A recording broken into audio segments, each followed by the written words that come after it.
یک بچه عینسیه آتش در پر روی میکرده است.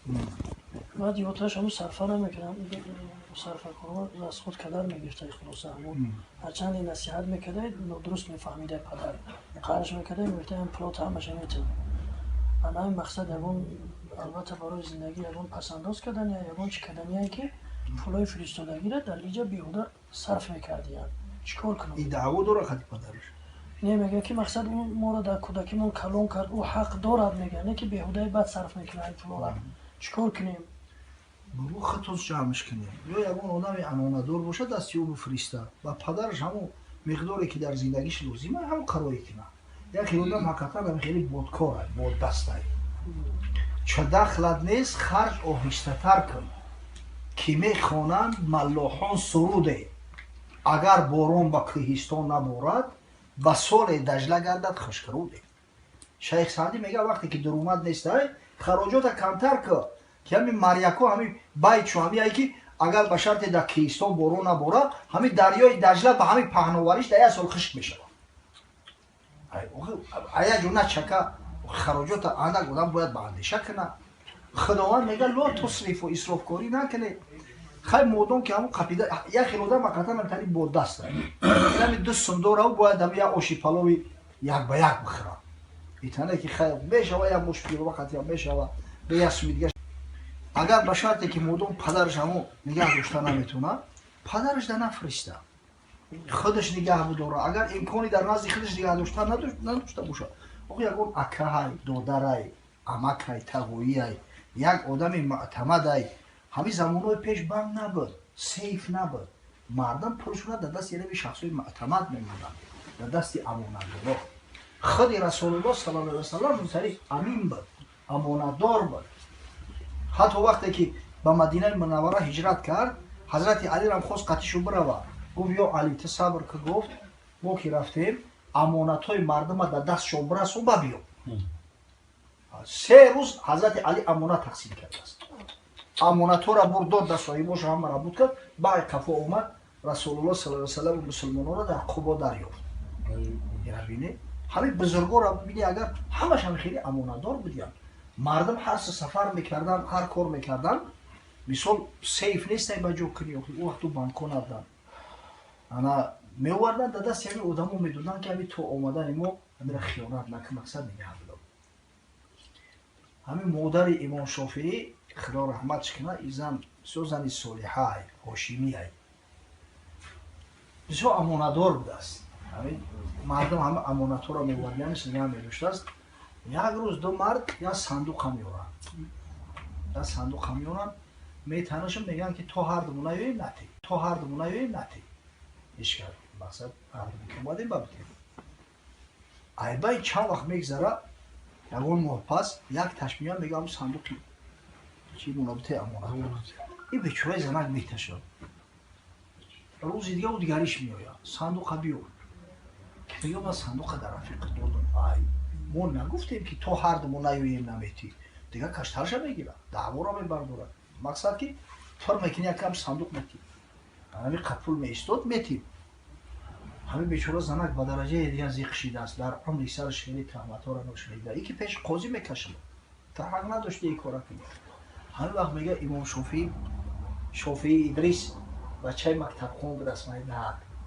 و حضرت او وقت همین دو شغل داشت. یکیش قرآن حافظی کلی قرآن شده بوده. یکیش تیرزنی. ای 10 تیر 10 طرف میگه در نشان میرسوند. حتی هم در فکر بدم که علم اختیار کنم یا تیرزنی را. میگه خونم یا یکی مادرش هم میبینه بسیار ناراحت. میگه چی هم شید مادر؟ میگه نه خیلی کارشید بچه. ای تو چیزی میشه ای؟ ولی من بیام جوابش خودم میتم. همین اون ساعت پس او دعواگر با میآید که چه کردی؟ پول جمع کردی؟ فلان کردی؟ و میگه ای مرد صندوق دمی جای دادو چون نکش بیارش نه برا رفیق بیار ببیتم. خودش رو گفتن تو هر دت نمی نمیتم. ایرانی و خدای تو لا خودی ابی عقل زکوات دو عقل زکوات دو میگه خنک شید خیز برماد برا پیجی.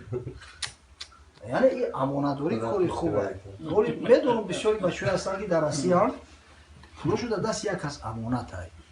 Аммо одамое ки бо амонат нигаҳ медоранд, баъзан телефон мекунанд. Домло ҳами курс пасту баланд шидестае. Хеле ки амонат ай. Мегӯм ҷура бодом ки ҳами хеле занг бизанам соҳибша, гӯ ки инам хеле шидестае. Чӣ кораш кунам пули урусия мисол. Пули урусия вақт хеле қирдаш паст нашид. ҳами сари вақт мисол ҳамо моли муъмин хуни муъмин ай. Бечора меҳнат мекуна, азоб мекашад. Я телефонашко бигӯ ки ҳами сумо да тилло бихарам ё ки масалан доллар бихарам, и доллар бо стабили ай. Пешниҳодаш кӯ. Қабул кард бика ҳами кора иншоалло аҷру подоша мегирӣ. Не ки агар накард таваккалаш ба худо. Ягона чизе ки ҳамо хел баргардода дода мешава амонат ай. Агар ҳам беқирб меқдорам шава ҳам пули урусишам гардона бута, ҳамо урусишам меташда мақсад. Ҳама чиз ба курс ҳисоб мешавад. Амонат курс надорад. Чизе ҳасте амонат метӣ. Пас вақте ки падараш амонатдор нестае, тари мақсад пула ҷамъ карда наметавонад, ягон шахси дига дабта. Худованд ҳифзад. Соли намоз ача пурсам. Барои одамое ки дар Россия рӯ мегарданд, вақти намоз мешавад, имкон нест да берун намоз хонанд. Дар дуруни мошин намоз хондан ҷоиз мешавад ё ки иёдаш мекунанд баъдтар? Шаҳрҳои калон дар ин кор ҳастанд, Москва ё ки дар дуруни мошин намоз хондан ҷоиз мешавад ё ки иёдаш мекунанд баъдтар? Шаҳрҳои калон дар ин кор ҳастанд, Москва ё ки Мошоалло. Дар ҳоли ҳаракат не ки остановка да мешаванд ку. худа шофирай такси кор мекунад. Нест ягон ҷо ки бубурӯи дар берун қиём дар рост бести, тамоман нест дар ҳами хеле шароит Москва. Ана ё пробка ё борон. мошина я лаҳза қарор дода намешавад. Не мисол худи шофирай, агар худаш тоқа бошад, ё берун лои чалчиқай, ё ки пробкай. Ин дичас сухан мешавад Москва. Ана намози фарзира чӣ фосид мекунад? Ҳаракат. Агар мошини судагӣ бошад, зарулиём ҳам бошад, ба имо ишора намоз бихонад, намоз дуруст мешавад. Мақсад ҳам шиштанаки ҳам мешавад. Бале, уна ба имо ишора. Иёдаша тарафи агар ба шарти рафт расид, ҳоли вақти намоз қазо нашида бошад, ҳамон айсари нав иёда мекунад. Не ки аллакай вақташ гузашта бошад, ба ҳамин халос. дайрон намекунӣ, барои ки дайрон ки накардӣ халос. Намоза аллакай хон. намекунӣ дайрон. тарафи қибла канза мебуша мешава. тарафи қидратай қибла. Валиллоҳи алмашриқу валмағриб. فأينما تولوا فثم وجه الله. در این حالت اضطراری همین طرف قدرت قبله ای. خدا راست مشرق مغرب کجای رود باشه بس خوندن میگه. برای همون ایادهش بسیار بسیار باید تاکید کردن بعضی بچه‌ها ایادهش رو فهمیدن. بعضی ها متاسفانه گفتن که انا در همه صورت ایاده میکنه این خیلی نیست. اینا در فتاوی هندیه در رد المحتار مثلا اومدگی او پیش ماشین نبوده کسی سواره میگه نماز خوندن مثلا در بلوی سطور. اگر به شرطی که وقتی فرو مداری ای نماز یگان مقدار وقت مونده باشه، وقتی نماز نگذشته باشه، همون نماز اکثر ایاده میکنه. نه که الکی اگر وقتی نماز گذشته باشه، اینا مثلا شام خفتن شید، همون خوندگیش خلاص، دیگه ایاده.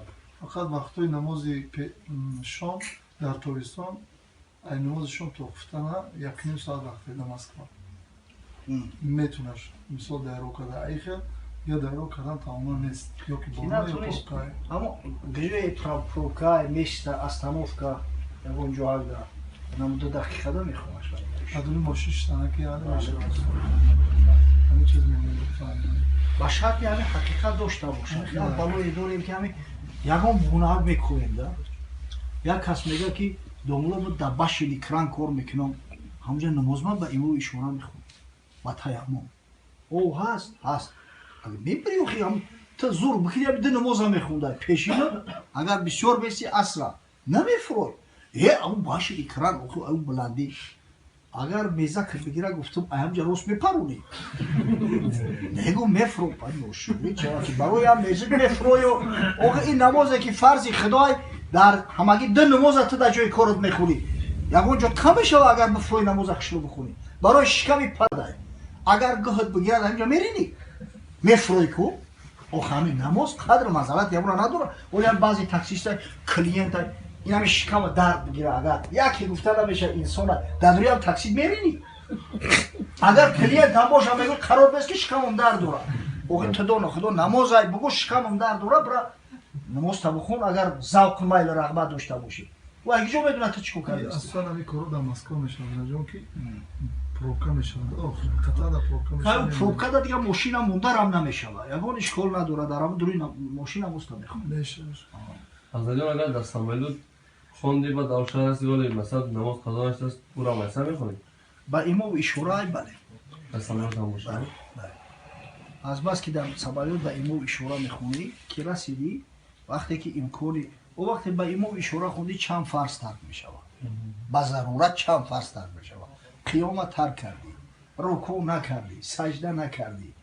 او همش فرضن کو برای وقتی که همون وقت نگذشته باشه ولی امکانش باشه اودش میکنی پس این نماز خارجه در اونجا صورت با بله نه در این حالت مثال در کرسیده میشیم ماشین جا سر از با جوینی مورد کنم بالا کرسیده در خدا بگیم مثلا کم کرسیده ماشین خواه ساملود تای واقعا نمازی هست نیست این شهر نیست اگه ماشینی خک و گارانتی نمیتون او ساملود تا خونه سوخته با درجه توزا میتونه بشورن که استانداردی بین الملل ده باید جواب باشه ذره گرد داشته باشه قلشون میکنن این بسیار جدیه هر یک پلیوت میکنه او را توزش میکنه یعنی مثلا ماشینی که را زده پول در آن میخوام باید دفعه با جوینی پارتی یا که هم خدا نه هم تا خونده این اصلا سوال اون برای شوفیره که خودش تاکسی کار میکنه کلیم نداره خب بارون سخته یا مثلا برای جوینی ماز خونده که بوده برای کرسیده میشینم خب میخونده شهر نیست با ایما ایشون را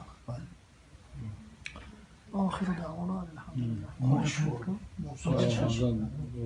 فقط نه شیده ای خود دارم داره خود داری؟ خود دارم بکش دلم میل سخنهایت کجایی مگر مادر سراغ من نآیی نه شب خوابم نه روز از هجری رویت تو که آهنگ لای سرایی دلم میل سخن هایت کجایی مگر مادر سراغ من نآیی نه شب خوابم نه روز از هجری رویت تو که آهنگ لای سرایی نمی آیی دیگر هرگز نآیی فقط در خواب نازی من درآیی نمی آیی دیگر هرگز نآیی فقط در خواب نازی من درآیی روم هر جا سراغی مهربانی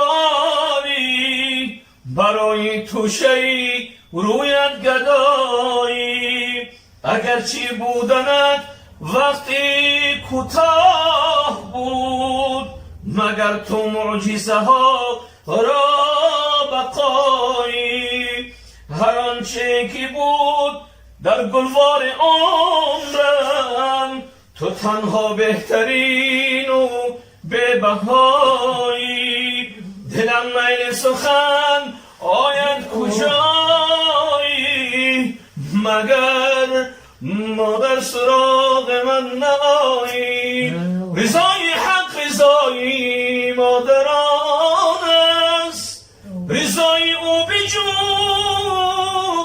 کعبه همان است با ایشان گو سخن قولا کریما به خدمت باش چون عبدا ندیما بسم الله الرحمن الرحيم سبح لله ما في السماوات وما في الأرض وهو العزيز الحكيم سبحان ربك رب العزة عما يصفون وسلام على المرسلين والحمد لله رب العالمين ربنا تقبل منا انك انت السميع العليم وتب علينا انك انت التواب الرحيم پروردگار ثواب آیات تلاوتشده تمام بزرگ ثواب این نعتهایی را که ایشان قریب واسط هزار سوز و گداز الفاظ ثواب امر به معروف و نهی از منکر و پرسش و پاسخها را، ثواب این نان و طعام‌ها را که ایشان سعدالله در روز توی عروسی خود آماده کرده است، ولیمه سنت رسول الله صلی الله علیه و سلم است. اولا به درگاه بی‌نیازت قبول کن، بعدا برسون به ارواح جمیع پیغمبران، خاصتا به روح رسول الله صلی الله علیه و سلم.